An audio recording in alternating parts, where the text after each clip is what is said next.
یا ایھا الذین آمنوا کتب علیکم الصیام، اے اہل ایمان تم پر روزے فرض کر دیے گئے ہیں، کما کتب علی الذین من قبلکم لعلکم تتقون، جیسا کہ تم سے اگلی امتیں جو گزر چکی ہیں، جو تم سے پہلے گزر چکی ہیں،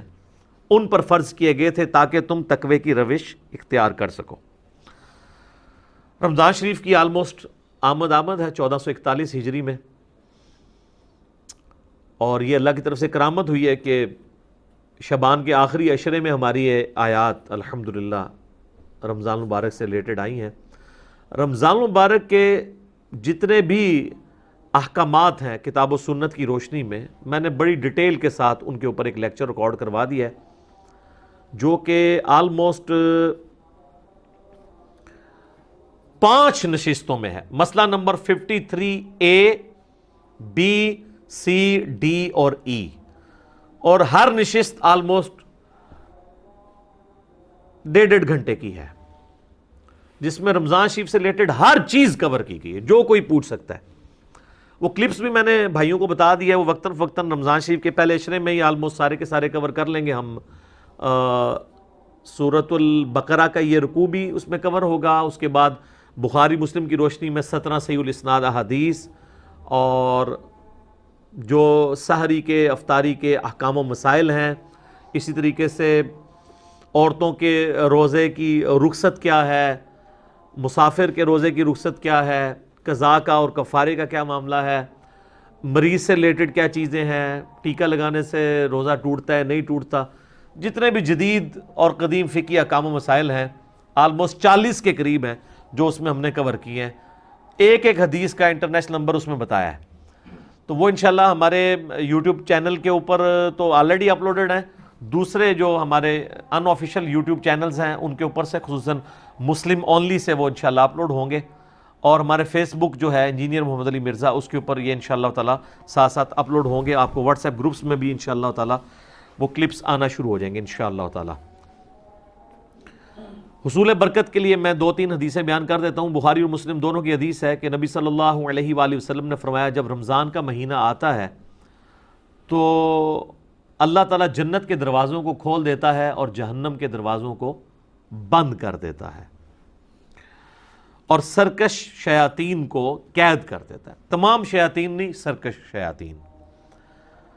ایک اور حدیث ہے، نبی علیہ السلام نے فرمایا، یہ بھی حدیث بخاری و مسلم دونوں میں ہے، کہ رمضان المبارک میں اللہ تعالیٰ نیکیوں کا ثواب آلموسٹ 10 گنا سے 700 گنا تک بڑھا دیتا ہے، اور اللہ تعالیٰ فرماتا ہے کہ روزہ خاص میرے لیے ہے اور میں ہی اس کی جزا دوں گا۔ اور ایک ترجمہ یہ بنتا ہے، روزہ خاص میرے لیے ہے اور میں ہی اس کی جزا ہوں، کیونکہ روزہ وہ عبادت ہے جو